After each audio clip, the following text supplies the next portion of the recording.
ನಮಸ್ತೆ ಎಲ್ಲರಿಗೂ. ನಾನು ಜಾನು. Welcome to Janu vlogs. Friends, ಇದು ಸಂಡೇ ಮತ್ತು ಮಂಡೇ ವ್ಲಾಗ್ ಆಗಿರುತ್ತೆ. ಫ್ರೆಂಡ್ಸ್, ನೀವೆಲ್ಲ ಸಂಡೇ ಸ್ಪೆಷಲ್ ಮಾಡ್ತಿದ್ದೀರಾ? ನಾನ್ ವೆಜ್ಜು ಅಂದರೆ ನಾನ್ ವೆಜ್ ತಿನ್ನೋರು ಮಾತ್ರ, ವೆಜಿಟೇರಿಯನ್ ಕೇಳ್ತಿಲ್ಲ. ನಾನು ಕೆಲ್ಸಕ್ಕೆ ಹೋಗೋರಿಗೆಲ್ಲ ಒಂಥರ ಸಂಡೇ ಬಂದರೆ ಒಂಥರ ಪಾಪ ಅವ್ರಿಗೆ ಹಬ್ಬ ಅಂತ ಅನಿಸುತ್ತೆ. ಯಾಕೆಂದರೆ ನಾವು ಮನೆಯಲ್ಲೇ ಇರ್ತೀವಲ್ವ, ನಮಗೇನು ಸ್ಪೆಷಲ್ ಸಂಡೇ ಮಂಡೇ ಅಂತ ನಮಗೇನು ಸ್ಪೆಷಲ್ ಇರಲ್ಲ. ಆದರೆ ವರ್ಕಿಂಗ್ ಮಾಡೋರಿಗೆಲ್ಲ ತುಂಬಾ ಏನೋ ಒಂಥರ ಅವ್ರಿಗೆ ಖುಷಿ ಅಂತ ಅನಿಸ್ತಾ ಇರುತ್ತೆ. ಯಾಕೆಂದರೆ ಬೆಳಗ್ಗೆ ಸ್ವಲ್ಪ ಲೇಟಾಗಿ ಹೇಳ್ಬೋದು, ಹಾಗೆ ಕೆಲ್ಸಕ್ಕೆ ಹೋಗೋ ಟೆನ್ಷನ್ ಇರಲ್ಲ. ಇವತ್ತು ಆರಾಮಾಗಿ ಲೇಟಾಗಿ ಎದ್ದು ನಮ್ಗೆ ಯಾವಾಗ ಬೇಕೋ ಆವಾಗ ಕಾಫಿ ಅಡುಗೆ ತಿಂಡಿ ಅಂತ ಮಾಡಿಕೊಂಡು ಆರಾಮಾಗಿ ಇವತ್ತು ಸಂಡೇನ ಸ್ಪೆಂಡ್ ಮಾಡ್ಬೋದು ಅಂತ ಸ್ವಲ್ಪ ಜನಕ್ಕೆ ಖುಷಿ ಇರುತ್ತೆ. ಇನ್ನು ಸ್ವಲ್ಪ ಜನಕ್ಕೆ ಟೆನ್ಷನ್ ಅಂತೂ ಇದ್ದೇ ಇರುತ್ತೆ. ಇವತ್ತು ಸಂಡೇ, ಅದರಲ್ಲೂ ಕೆಲ್ಸಕ್ಕೆ ಹೋಗೋರು ಏನಪ್ಪ ಮಾಡ್ತಾರೆ ಅಂದರೆ ಎಷ್ಟೋ ಕೆಲಸಗಳನ್ನ ಸಂಡೇ ಟೈಮ್ ಬ್ಯಾಲೆನ್ಸ್ ಇಟ್ಕೊಂಡಿರ್ತಾರೆ. ಅಂದರೆ ಸಂಡೇಗೆ ಮಾಡ್ಕೊಳ್ಳೋಣ ಅಂತ ಸಂಡೇಗೆ ಬ್ಯಾಲೆನ್ಸ್ ಇಟ್ಕೊಂಡಿರ್ತಾರೆ. ಬಟ್ಟೆ ವಾಶ್ ಮಾಡೋದಾಗಿರ್ಬೋದು, ಕ್ಲೀನಿಂಗ್ ಆಗಿರ್ಬೋದು, ಶಾಪಿಂಗು, ಈ ಥರ ಎಲ್ಲ ಇಟ್ಕೊಂಡಿರ್ತಾರೆ. ಪಾಪ ಅವರು ಅಡಿ ಬಿಡಿಯಲ್ಲಿ ಮಾಡ್ತಿರ್ತಾರೆ ಎಲ್ಲ. ಸಂಡೇ ಇದೆ, ಎಲ್ಲ ಕೆಲಸ ಮುಗಿಸ್ಕೊಬೇಕು, ನೀನು ನಾಳೆ ಮಂಡೇ ಕೆಲ್ಸಕ್ಕೆ ಹೋಗಬೇಕು ಅಂತ. ಅಂದರೆ ಒಬ್ಬೊಬ್ರು ಲೈಫ್ ಸ್ಟೈಲ್ ಒಂದೊಂದು ಥರ ಇರುತ್ತೆ. ಒಬ್ಬೊಬ್ರಿಗೆ ಒಂದೊಂದು ಚಿಂತೆ, ಒಬ್ಬೊಬ್ರದ್ದು ಒಂದೊಂದು ಕತೆ ಇರುತ್ತೆ. ಒಬ್ಬೊಬ್ಬರಿಗೆ ಖುಷಿ ಇರುತ್ತೆ, ಒಬ್ಬೊಬ್ಬರಿಗೆ ಬೇಜಾರಿರುತ್ತೆ. ನಮಗೆ ಎಲ್ಲ ದಿನ ವರ್ಷ 9 ಕಾಲ ಒಂದೇ ಥರ ಇರುತ್ತೆ. ಅದೇ ಅಡುಗೆ ಮಾಡು, ಪಾತ್ರೆ ತೊಳಿ, ಬಟ್ಟೆ ಒಗಿ, ಕೆಲಸ ಮಾಡು, ಮನೆ ಕೆಲಸ ಮಾಡು, ಅದು ಮಾಡು, ಇದು ಮಾಡು, ಬೆಳಗ್ಗೆ ಟಿಫನ್ ಮಾಡು, ಮಧ್ಯಾಹ್ನ ಅಡುಗೆ ಮಾಡು, ಸಾಯಂಕಾಲ ರಾತ್ರಿ ಅಡುಗೆ ಮಾಡು, ಟೀ ಮಾಡು, ಅದೇ ಕೆಲಸ ಇರುತ್ತೆ ನಮಗಂತೂ. ಇನ್ನು ಸಂಡೇ ಅಂದರೆ ಇನ್ನೂ ಸ್ವಲ್ಪ ಕೆಲಸ ಜಾಸ್ತಿ ಅಂತಲೇ ಹೇಳ್ಬೋದು. ನಮಗೆ ಹೌಸ್ ವೈಫ್ಗೆಲ್ಲ ಸಂಡೇ ಬಂದರೆ ಸ್ವಲ್ಪ ಕೆಲಸ ಜಾಸ್ತಿನೇ ಅಂತ ಹೇಳ್ಬೋದು. ಯಾಕೆಂದರೆ ನಾನ್ ವೆಜ್ ಡೇ, ಅವತ್ತೆಲ್ಲ ನಾನ್ ವೆಜ್ ಮಾಡಬೇಕು. ಅಂದರೆ ಯಾರು ಏನು ಕೇಳ್ತಾರೋ ಅದನ್ನು ಮಾಡಿಕೊಡ್ಬೇಕು. ಒಬ್ಬರು ಚಿಕನ್ ಬೇಕು ಅಂತಾರೆ, ಒಬ್ಬರು ಮಟನ್ ಬೇಕು ಅಂತಾರೆ, ಒಬ್ಬರು ಫಿಶ್ ಬೇಕು ಅಂತಾರೆ, ಇನ್ನೊಬ್ಬರು ಬಿರಿಯಾನಿ ಬೇಕು ಅಂತಾರೆ, ಇನ್ನೊಬ್ಬರು ಕಬಾಬ್ ಬೇಕು ಅಂತಾರೆ. ಆ ಥರ ಕೇಳೋರ್ದೆಲ್ಲ ಮಾಡಿಕೊಡ್ಬೇಕು. ಅದಕ್ಕೆ ಸಂಡೇ ಬಂದರೆ ನಮಗೆ ಇನ್ನೂ ಸ್ವಲ್ಪ ಕೆಲಸ ಜಾಸ್ತಿನೇ ಅಂತ ಹೇಳ್ಬೋದು. ಫ್ರೆಂಡ್ಸ್, ನಾನು ಈ ಮಾತನ್ನು ಯಾಕೆ ಹೇಳ್ತಾ ಇದ್ದೀನಿ ಅಂದರೆ, ನೋಡಿ, ಈಗ ನಮ್ಮ ಮನೆಯಲ್ಲಿ 3 ಜನ ಇದ್ದೀರಿ.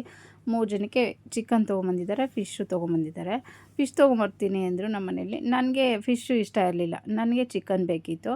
ಹಾಗಾಗಿ ನಾನು ನನಗೆ ಚಿಕನ್ ತಂದಿದ್ದರು, ಮಾಡ್ತಾಯಿದ್ದೀನಿ. ಆದರೆ ಮಾಡಿದ್ದು ಎಲ್ಲರೂ ತಿಂತಾರೆ, ಆದರೆ ನನಗಿದ್ಬೇಕು ಮಾಡಿದ್ದೆಲ್ಲ ತಿಂತೀನಿ. ನಾನೀಗ ಫಿಶ್ ನನಗಿಷ್ಟ ಇಲ್ಲ ಅಂದರೂ ಫಿಶ್ ಮಾಡಿರ್ತೀನಿ, ತಿಂತೀನಿ. ಆದರೆ ನನಗೆ ಇದು ಬೇಕು ಅಂತ.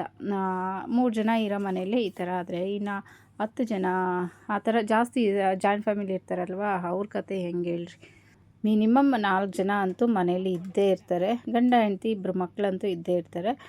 ಯಾವುದೋ ಒಂದೊಂದು ಮನೆಯಲ್ಲಿ ಮಾತ್ರ 3 ಜನ ಇರ್ತಾರೆ ನಮ್ಮ ಥರ. ಇನ್ನು ಜಾಯಿಂಟ್ ಫ್ಯಾಮಿಲಿ ಅಂದರೆ ಅತ್ತೆ ಮಾವ, ಇನ್ನು ಅಣ್ಣ ತಮ್ಮಂದಿರು ಇಬ್ಬರು 3 ಜನ ಇದ್ದರೆ ಅವ್ರ ಮಕ್ಕಳು, ಅವರು ಎಲ್ಲ ಎಷ್ಟೊಂದು ಜನ ಇರ್ತಾರೆ. ಇನ್ನು ಅಂಥ ಮನೆಗಳಲ್ಲೆಲ್ಲ ಎಷ್ಟೊಂದು ತಲೆನೋವು ಇರುತ್ತೆ ಅಂತ ನಾನು ಒಂದೊಂದು ಸಾರಿ ಯೋಚನೆ ಮಾಡ್ತೀನಿ. 3 ಜನಕ್ಕೆ ಈ ಥರ 3 ವೆರೈಟೀಸ್ ಮಾಡಬೇಕಲ್ಲಪ್ಪ, ಇನ್ನು ಅಷ್ಟೊಂದು ಜನ ಇದ್ದರೆ ಅಡುಗೆ ಮಾಡೋರ ಗತಿ ಅದೋ ಗತಿ ಅಂತ ನಾನು ಯೋಚನೆ ಮಾಡ್ತಾ ಇರ್ತೀನಿ.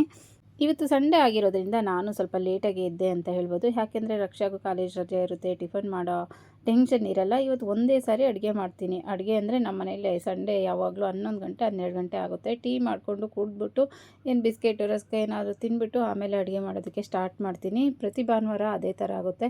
ಇನ್ನು ಬೆಳಗ್ಗೆನೇ ಮಾಡಿದ್ರೆ ನಮ್ಮ ಮನೇಲಿ ಯಾರೂ ತಿನ್ನಲ್ಲ. 10 ಗಂಟೆಗೆ ಮಾಡಿದ್ರು ಯಾರೂ ತಿನ್ನಲ್ಲ.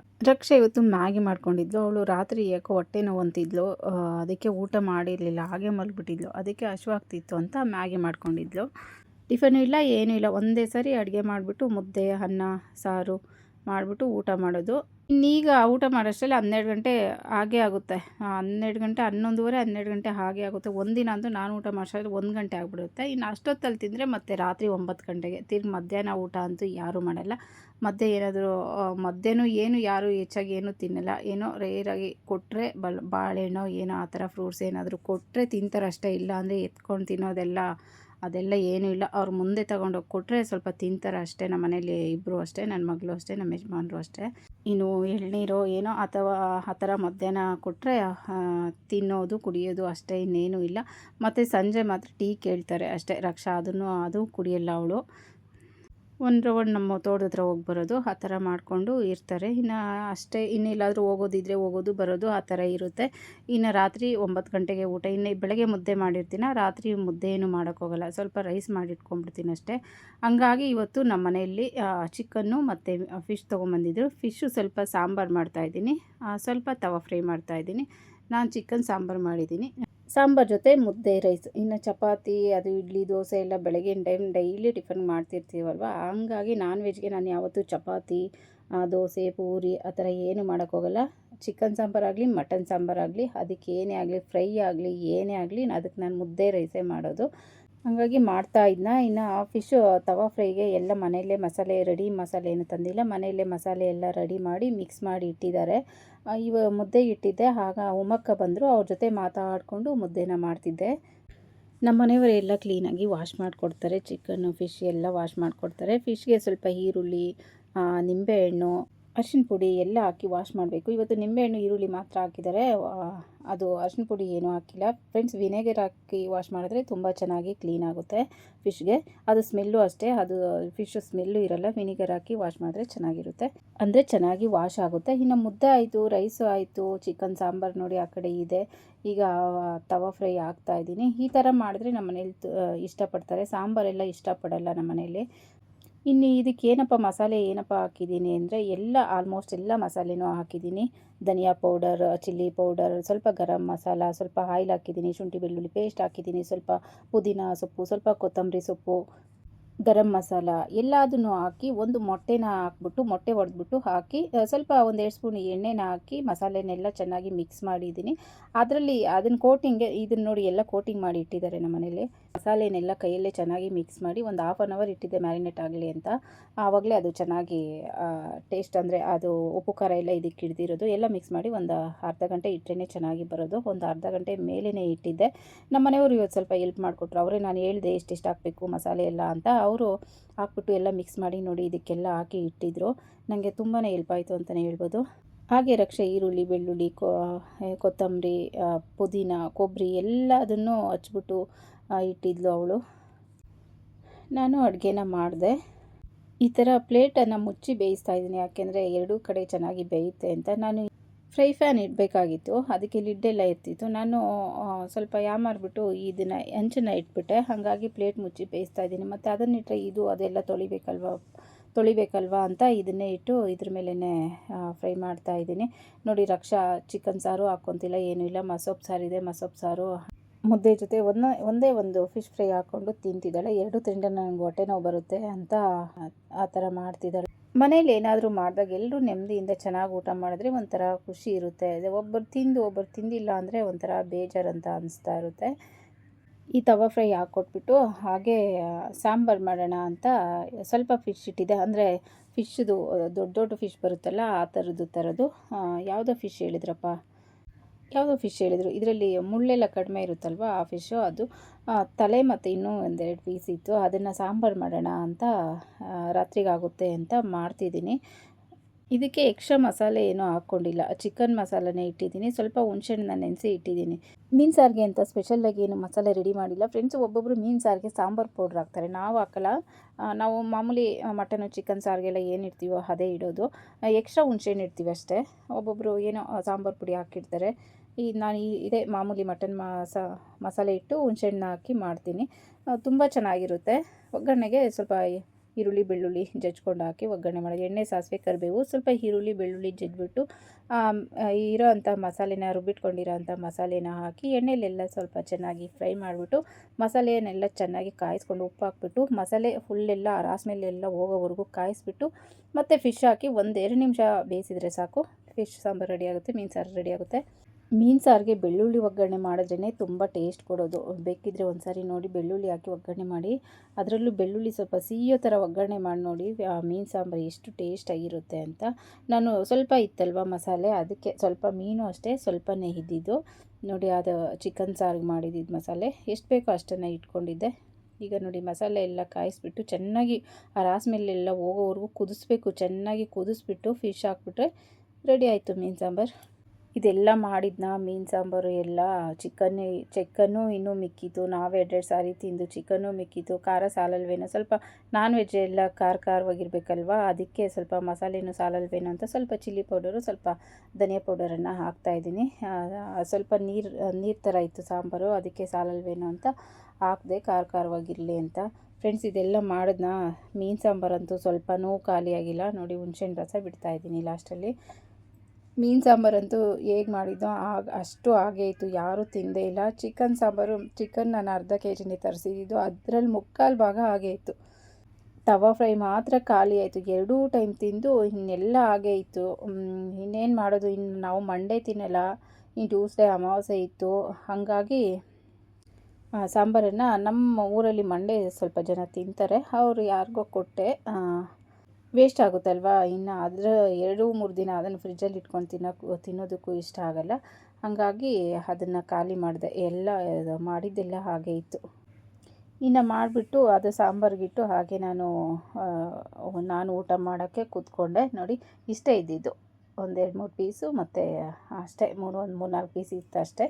ನೋಡಿ, ಸಾಂಬಾರು ಅಷ್ಟೇ ಗಮ್ ಅಂತ ಇದೆ. ಟೇಸ್ಟ್ ಅಂತೂ ಸಖತ್ತಾಗಿತ್ತು. ಟೇಸ್ಟ್ ನೋಡಿದಾಗಂತೂ ತುಂಬಾ ಚೆನ್ನಾಗಿತ್ತು. ನೋಡಿ, ಈ ಥರ ಮಸಾಲೆ ಎಲ್ಲ ಫುಲ್ಲು ಎಲ್ಲ ಬೇಯೋ ಥರ ಕುದಿಸ್ಕೊಬೇಕು ಚೆನ್ನಾಗಿ. ಆವಾಗಲೇ ಸಾಂಬಾರು ಟೇಸ್ಟ್ ಬರೋದು. ಸುಮ್ಮನೆ ಸ್ವಲ್ಪ ಬಿಸಿ ಮಾಡಿಬಿಟ್ಟು ಹಾಕ್ಬಿಟ್ರೆ ಚೆನ್ನಾಗಿರಲ್ಲ ಮೀನು ಸಾಂಬಾರು. ಚೆನ್ನಾಗಿ ಮಸಾಲೆ ಎಲ್ಲ ಚೆನ್ನಾಗಿ ಬೆಂದಿರಬೇಕು. ಹಾಗೆ ಹಾಕ್ಬಿಟ್ಟು ಈ ಬಿಸಿಗೆ ಹಾಕಿ ಪ್ಲೇಟ್ ಮುಚ್ಚಿಬಿಟ್ರೆ ಸಾಕು, ಮೀನು ಸಾಂಬಾರು ರೆಡಿ ಆಗುತ್ತೆ. ನಮ್ಮ ಮನೆಯವ್ರಿಗೆ ಮೀನು ತಿನ್ನಬೇಕು ಅನಿಸ್ತಿತ್ತಂತೆ. ಲಾಸ್ಟ್ ವೀಕೆ ಅಂದರು ಮೀನು ತರ್ತೀನಿ ಅಂತ. ನಾನು ಬೇಡ ಅಂತ, ನನಗೆ ಬೇಡ ಅಂತ ಅಂದೆ. ಲಾಸ್ಟ್ ವೀಕು ಮಟನ್ ತರಿಸ್ಕೊಂಡಿದ್ದು, ಇವತ್ತು ಮೀನು ತಂದಿದ್ದು. ಮೀನು ಸಾಂಬಾರು ರೆಡಿ ಆಯಿತು. ಇನ್ನೆಲ್ಲ ರೆಡಿ ಮಾಡಿಬಿಟ್ಟು ಆಮೇಲೆ ನಾನು ಊಟ ಮಾಡಿದೆ. ಮೀನು ಮತ್ತು ಚಿಕನ್ನು ಎಲ್ಲ ಊರಲ್ಲೇ ಸಿಗುತ್ತೆ. ಮೀನು ಹಿಡಿಯೋರು ನಮ್ಮೂರಲ್ಲಿ ಕೆರೆ ಇದೆ, ಮೀನು ಹಿಡಿಯೋರು ಇರ್ತಾರೆ. ಒಂದೊಂದು ವಾರ ಹಿಡಿತಿರ್ತಾರೆ, ಒಂದೊಂದು ದಿನ ಹಿಡಿತಿರ್ತಾರೆ, ಒಂದೊಂದು ದಿನ ಹಿಡಿತಾ ಇರಲ್ಲ. ಅಕಸ್ಮಾತ್ ನಮಗೇನಾದರೂ ಬೇಕು ಅಂತ ಅಂದಾಗ ಸಿಗುತ್ತೆ ಊರಲ್ಲಿ. ಇಲ್ಲ ಅಂದರೆ ಪಕ್ಕದ ಊರಿಗೆ ಹೋಗಿತಾ ಇರೋದು. ಚಿಕನ್ ಅಂತೂ ನಮ್ಮೂರಲ್ಲೇ ಸಿಗುತ್ತೆ. ಇನ್ನು ಮಟನ್ ಸಿಗಲ್ಲ. ನಮ್ಮೂರು ಬಸ್ ಸ್ಟಾಪಿಂದ ಇನ್ನು ಸ್ವಲ್ಪ ಮುಂದೆ ಹೋಗಬೇಕು, ಇಲ್ಲಾಂದರೆ ಪಕ್ಕದೂರಿಗೆ ಹೋಗಬೇಕು. ನನಗೆ ಕಾಲಂದರೆ ಇಷ್ಟ, ಅದಕ್ಕೆ ಯಾವಾಗಲೂ ಅಷ್ಟೇ ಕಾಲನ್ನು ಹಾಕ್ಸ್ಕೊಂಡೇ ಬಂದಿರ್ತಾರೆ ಫ್ರೆಂಡ್ಸ್. ಹಾಗೆ ಮಂಡೇ ಲಾಗ್ನ ಕಂಟಿನ್ಯೂ ಮಾಡ್ತಾಯಿದ್ದೀನಿ. ಮಂಡೇ ಇವತ್ತು ಮನೆಯಲ್ಲಿ ಪೂಜೆ ಎಲ್ಲ ಮುಗಿಸಿ ಈಶ್ವರನ ದೇವಸ್ಥಾನಕ್ಕೆ ಹೋದೆ. ಮಾಸ ಶಿವರಾತ್ರಿ ಅಂತ ಇವತ್ತು. ಇದು ವರ್ಷಕ್ಕೆ ಸಾರಿ ಈ ಥರ ದಿನ ಬರೋದು ಅಂತ ನನಗೂ ಗೊತ್ತಾಗಲಿಲ್ಲ. ಇಲ್ಲಾಂದರೆ ನಾನು ಏನಾದರೂ ದೀಪ ಎಲ್ಲ ಮಾಡಿಕೊಂಡು ಹೋಗ್ತಿದ್ದೆ. ನಾನು ಮಾಮೂಲಿ ಕ್ಯಾಲೆಂಡರಲ್ಲಿ ನೋಡಿದೆ ಮಾಸ ಶಿವರಾತ್ರಿ ಅಂತಿದ್ದು, ಹೋಗಿ ಬರೋಣ ಅಂತ ಹೋಗಿದ್ದೆ.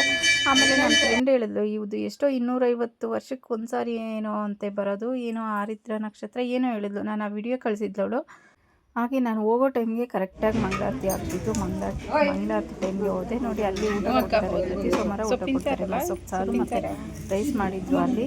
ಹಾಗೆ ನಾನು ಬೆಳಗ್ಗೆ ಚಪಾತಿ ಮತ್ತು ಬೀನ್ಸ್ ಪಲ್ಯ ಮಾಡಿದೆ ಫ್ರೆಂಡ್ಸ್. ಬೆಳಗ್ಗೆದೇನು ನಾನು ವಿಡಿಯೋ ಮಾಡಲಿಲ್ಲ. ಹಾಗೆ ದೇವಸ್ಥಾನದಿಂದ ಬಂದು ರಾತ್ರಿ ಸ್ವಲ್ಪ ಕೆನೆ ಎತ್ತಿಟ್ಟಿದ್ದೆ, ಅದನ್ನೆಲ್ಲ ತಿರುವಿದೆ. ಬೆಣ್ಣೆ ತೆಗೆದಿರಲಿಲ್ಲ, ಹಾಗೆ ಇಟ್ಟಿದ್ದೆ ಫ್ರಿಜ್ಜಲ್ಲಿ. ಬಂದು ಅದನ್ನೆಲ್ಲ ಸ್ವಲ್ಪ ಬೆಣ್ಣೆ ತೆಗೆದು ಇಟ್ಟಿದ್ದೀನಿ. ತುಪ್ಪ ಸ್ವಲ್ಪ ಮನೆಯಲ್ಲೇ ಮಾಡ್ಕೊತೀನಿ. ಅಕಸ್ಮಾತ್ ದೀಪಕ್ಕೂ ಹಾಕ್ತೀವಿ, ಊಟಕ್ಕೂ ಹಾಕ್ಕೊತೀವಿ. ಸಾಲದೆ ಬಂದರೆ ಸ್ವಲ್ಪ ಅಂಗಡಿಯಿಂದ ತೊಗೊಂಬರ್ತೀವಿ. ಒಂದೊಂದು ಕಾಲು ಕೆ ಜಿ ಆದಷ್ಟು ಮನೆಯಲ್ಲೂ ಮಾಡ್ತೀನಿ. 1 ಲೀಟ್ರ್ ಹಾಲು ತೊಗೊತೀನಿ. ಅದರಲ್ಲಿ ಕಾಯಿಸಿಟ್ಟು ಕೆನೆನ ತೆಗೆದು ಸ್ವಲ್ಪ ತುಪ್ಪನೂ ಮಾಡ್ಕೊತೀನಿ. ನೋಡಿ, ಇಷ್ಟು ಬೆಣ್ಣೆ ಬಂತು. ಇನ್ನು ಬೆಣ್ಣೆನ ಇದನ್ನು ತೊಳೆದಿಡಬೇಕು. ಆ ಮಜ್ಜಿಗೆ ಕೆನೆಯಿಂದ ಹಾಗೆ ಇಟ್ಬಿಟ್ರೆ ಬೆಣ್ಣೆ ಕೆಟ್ಟೋಗ್ಬಿಡುತ್ತೆ, ಒಂಥರ ಬೂಸ್ಟ್ ಬಂದುಬಿಡುತ್ತೆ. ಅದನ್ನು ಬೆಣ್ಣೆನೂ ಒಂದೆರಡು ಸಾರಿ ತೊಳೆದಿಟ್ರೆ ಎಷ್ಟು ದಿನ ಆದರೂ ಒಂದು ಸ್ವಲ್ಪ ದಿನ ಮಟ್ಟಿಗೆ ಇರುತ್ತೆ. ಬೆಣ್ಣೆ ಕೆಡಲ್ಲ. ಇಲ್ಲಾಂದರೆ ಅದ್ರ ಮೇಲೆ ಒಂಥರ ಫಂಗಸ್ ಥರ ಬಂದುಬಿಡುತ್ತೆ. ಫ್ರಿಜ್ಜಲ್ಲಿಟ್ಟರು ಅಷ್ಟೇ ಎಷ್ಟು ದಿನ ಆದರೂ ಇರಲ್ಲ. ನಾನು ತುಂಬ ದಿನಗಳು ಫ್ರಿಜ್ಜಲ್ಲಿಟ್ಟು ತುಂಬ ದಿನ ಏನು ಯೂಸ್ ಮಾಡಲ್ಲ. ಫ್ರಿಜ್ಜಲ್ಲಿಟ್ಟರು ಸ್ವಲ್ಪ 1-2 ದಿನ 3 ದಿನ ಅಷ್ಟೇ, ಆಮೇಲೆ ಅದನ್ನು ಯೂಸ್ ಮಾಡಲ್ಲ. ಕೆನೆ ಇದ್ದರೂ ಅಷ್ಟೇ 2 ದಿನಕ್ಕೆ 3 ದಿನಕ್ಕೆ ಆ ಥರ ಅದನ್ನು ಬೆಣ್ಣೆನ ತೆಗೆದ್ಬಿಡ್ತೀನಿ ತಿರುಗಿಬಿಟ್ಟು. ಅದೇ ಸ್ವಲ್ಪ ಇತ್ತು, ಬಂದು ಇದನ್ನು ತೆಗೆದು ಎತ್ತಿಟ್ಟೆ. ಇನ್ನು ಇದೆಲ್ಲ ಮಾಡೋಷ್ಟರಲ್ಲಿ ಇನ್ನು ಮನೆ ಕಸ ಗುಡಿಸಿದ್ದು ಫ್ರೆಂಡ್ಸ್. ಅದೆಲ್ಲ ನಾನೇನು ವಿಡಿಯೋ ಮಾಡೋದಕ್ಕೆ ಹೋಗಲ್ಲ. ಸಣ್ಣ ಪುಟ್ಟ ಎಷ್ಟೋ ಕೆಲಸ ಇರುತ್ತೆ. ಹೂವು ಬಿಡಿಸ್ಕೊಂಬಂದೆ, ಮನೆ ಬಾಗಿಲೆಲ್ಲ ಕಸ ಗುಡಿಸ್ದೆ, ಮತ್ತೆ ಪೂಜೆ ಮಾಡಿದೆ, ಟೀ ಆಯಿತು, ಸ್ವಲ್ಪ ಕೋಳಿಗೆಲ್ಲ ಮೇವು ಹಾಕಿದೆ. ಈ ಥರ ಎಲ್ಲ ಕೆಲಸ ಇರುತ್ತೆ. ಇನ್ನು ರಾತ್ರಿ ಅಡುಗೆ ಏನಪ್ಪ ಮಾಡೋದು, ಸಾಂಬಾರಿಗೆ ಏನೂ ಇರಲಿಲ್ಲ, ತರಕಾರಿ ಎಲ್ಲ ಖಾಲಿ ಆಗಿಬಿಟ್ಟಿತ್ತು. ಏನು ಮಾಡೋದು ಅಂತ ಯೋಚನೆ ಮಾಡಿ ಬೆಳಗ್ಗೆ ಸ್ವಲ್ಪ ಎಪ್ಪಾಕಿದ್ದೆ ಮೊಸರಿಗೆ, ಅದು ಹಾಲಿಗೆ ಸ್ವಲ್ಪ ಎಪ್ಪಾಕಿದ್ದೆ ಮೊಸರಾಗಲಿ ಅಂತ. ಜ್ಞಾಪಕ ಬಂತು, ಮೊಸರು ಇದೆಯಲ್ಲ ಅಂತ. ಸರಿ ಅಂತ ಮಜ್ಜಿಗೆ ಸಾಂಬಾರು ಥರ ಮಾಡಿಬಿಡೋಣ ಅಂತ. ಎಲ್ಲರಿಗೂ ಇಷ್ಟ ಈ ಸಾಂಬಾರು ಅಂದರೆ, ಎಲ್ಲರಿಗೂ ಇಷ್ಟ. ಹಂಗಾಗಿ ಮಜ್ಜಿಗೆ ಸಾಂಬಾರು ಮಾಡಿ ಮುದ್ದೆ ಅನ್ನ ಮಾಡಿದೆ ರಾತ್ರಿ ಊಟಕ್ಕೆ. ಸ್ವಲ್ಪ ಎಣ್ಣೆ, ಸಾಸಿವೆ, ಜೀರಿಗೆ, ಕಡಲೆಬೇಳೆ, ಕರಿಬೇವು, ಈರುಳ್ಳಿ, ಬೆಳ್ಳುಳ್ಳಿ, ಸ್ವಲ್ಪ ಶುಂಠಿ ತುರಿದು ಹಾಕಿದ್ರು ಚೆನ್ನಾಗಿರ್ತಾಯಿತ್ತು.